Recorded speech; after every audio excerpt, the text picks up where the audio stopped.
ആയിട്ട് കേൾക്കുന്നത് എൻ്റെ അമ്മയിൽ നിന്നാണ്. ഞങ്ങൾ ജാക്കബൈറ്റ്സ് ആണ്. അപ്പോൾ സ്വാഭാവികമായിട്ടും കൃപാസനത്തെക്കുറിച്ച് കേട്ടിട്ടില്ലായിരുന്നു ഇത്രയും നാളായിട്ട്.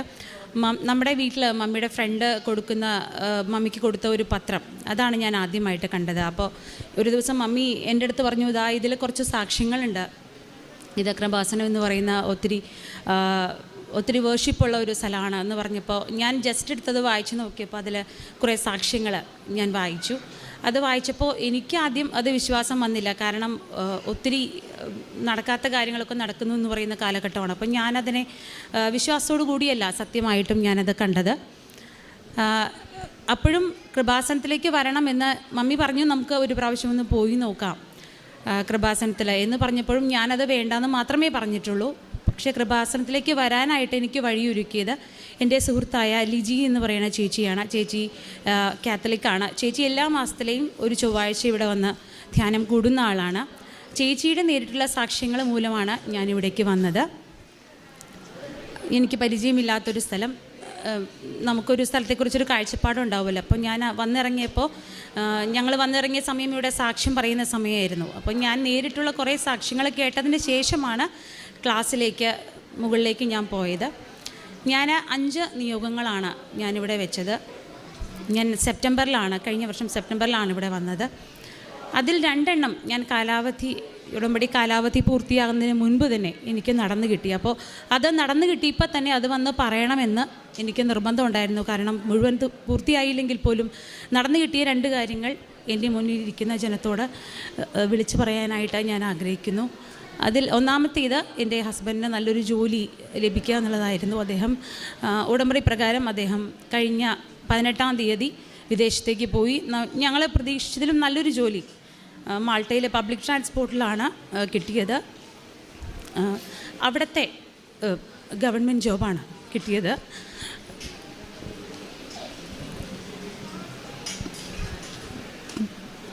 അത്രയും നല്ലൊരു ജോലി ലഭിക്കുന്ന ഒരിക്കലും ഞാൻ പ്രതീക്ഷിച്ചിരുന്നില്ല, അദ്ദേഹം പ്രതീക്ഷിച്ചിരുന്നില്ല. പക്ഷേ മാതാവിൻ്റെ മധ്യസ്ഥതയിൽ നടന്നു. മറ്റൊന്ന്, ഞാൻ അദ്ദേഹത്തോട് വരാൻ പറഞ്ഞതാണ്, പക്ഷേ പുള്ളിക്ക് വരാനായിട്ട് ഗ്യാപ്പ് കിട്ടിയില്ല. കഴിഞ്ഞ വ്യാഴാഴ്ച പോയി, ഞാൻ ഇന്ന് വന്നിട്ടുണ്ട്. അത് എനിക്ക് നിങ്ങളോട് പറയണമെന്ന് ഒത്തിരി മനസ്സിലാഗ്രഹം ഉണ്ടായിട്ടാണ് ഞാൻ വന്നത്. മറ്റൊന്ന്, ഞങ്ങൾ 2013 ഒരു പ്ലോട്ട് വാങ്ങിയിരുന്നു. ആ പ്ലോട്ട് 10 വർഷമായി അത് വിൽപ്പന നടന്നിരുന്നില്ല. ഇപ്പോൾ ഞാനിവിടെ വന്നതിന് ശേഷമാണ്, വന്നതിന് ശേഷവും ഞാനതിനെ അല്പം വിശ്വാസക്കുറവിലൂടെ കണ്ടിരുന്നു എന്നുള്ളത് സത്യം തന്നെയാണ്. പക്ഷേ എന്നിലുള്ള ആ ഒരു സംശയത്തെയൊക്കെ മാറ്റിമറിച്ചുകൊണ്ട് ഒട്ടും പ്രതീക്ഷിക്കാത്ത രീതിയിൽ നമ്മൾ അങ്ങോട്ട് പറഞ്ഞിട്ടല്ല, ഇങ്ങോട്ട് നമുക്ക് ആ പ്ലോട്ടിൻ്റെ വിൽപ്പനയുമായിട്ട് ഇങ്ങോട്ട് വന്നു എന്നുള്ളതാണ് അതിലേറ്റവും ആശ്ചര്യപ്പെടുത്തുന്ന ഒരു കാര്യം. എൻ്റെ അമ്മയൊക്കെ വളരെ വിശ്വാസതീഷ്ണതയുള്ള ആളാണ്.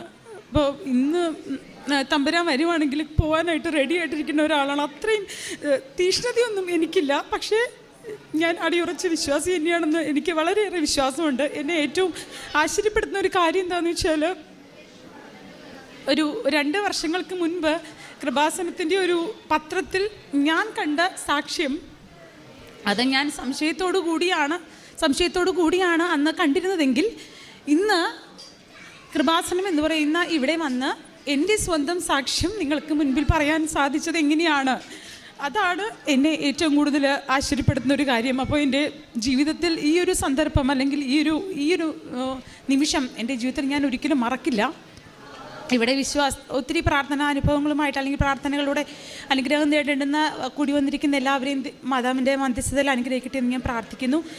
മറ്റൊരു കാര്യം, ഇവിടെ ക്ലാസ്സിൻ്റെ ഇടയ്ക്ക് പ്രേക്ഷിത പ്രവർത്തനങ്ങൾ നമ്മൾ ചെയ്യുന്ന കാര്യത്തെക്കുറിച്ചൊക്കെ ക്ലാസ് എടുത്തു കഴിഞ്ഞപ്പോൾ എനിക്ക് ഒത്തിരി സന്തോഷം തോന്നിയൊരു കാര്യം, അതിൽ പല കാര്യങ്ങളും ഞാൻ ഓൾറെഡി ചെയ്യുന്നുണ്ടെന്നുള്ളത് എനിക്ക് വലിയ സന്തോഷമുള്ള കാര്യമാണ്. കാരണം ഞാൻ എൻ്റെ ഓർമ്മ വെച്ച കാലം മുതൽ മറ്റുള്ളവരെ സഹായിക്കുന്ന, അല്ലെങ്കിൽ കൊടുക്കാൻ ഒരു മടിയില്ലാത്ത ഒരു അപ്പനെയും അമ്മയെയും കണ്ടാണ് ഞാൻ വളർന്നിട്ടുള്ളത്.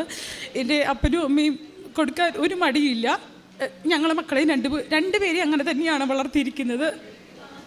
എനിക്ക് ഏറ്റവും സന്തോഷമുള്ള കാര്യം, എൻ്റെ കാര്യങ്ങൾ മാറ്റിവെച്ചിട്ടായാലും മറ്റുള്ളവരെ സഹായിക്കാനായിട്ട് സമയം കണ്ടെത്താനും, അത് ഏത് രീതിയിലായാലും, അത് ഇനിയിപ്പോൾ പൈസ കൊണ്ടുള്ള സഹായമായാലും എങ്ങനെയായാലും എൻ്റെ കാര്യങ്ങൾ മാറ്റിവെച്ചിട്ടായാലും മറ്റുള്ളവരെ സഹായിക്കാനുള്ള ഒരു മനസ്സ് ഉണ്ടാക്കിയെടുത്തത് എൻ്റെ അപ്പനും അമ്മയുടെയും അവരുടെ ആ സ്വഭാവം അത് കണ്ടു വളർന്നതാണ് ഞങ്ങളുടെ ഏറ്റവും വലിയ ധനം എന്ന് പറയുന്നത്. എൻ്റെ അപ്പൻ്റെയും അമ്മയുടെയും അനുഗ്രഹം തന്നെയാണത്. അവരിൽ നിന്നാണ് എനിക്കങ്ങനെ പകർന്നു കിട്ടിയത്.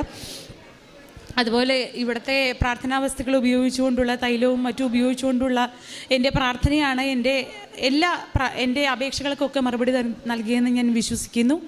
എല്ലാവരെയും മാതാവ് അനുഗ്രഹിക്കട്ടെ. എനിക്കിവിടെ സാക്ഷ്യം പറയാനായിട്ട് സമയം അനുവദിച്ച കൃപാസനത്തിൻ്റെ ഭാരവാഹികളോട് ഈ സമയത്ത് ഞാൻ നന്ദി രേഖപ്പെടുത്തുന്നു. പരിശുദ്ധ അമ്മയുടെ മധ്യസ്ഥ സഹായത്താൽ ഒരു വിശ്വാസയാത്രയുടെ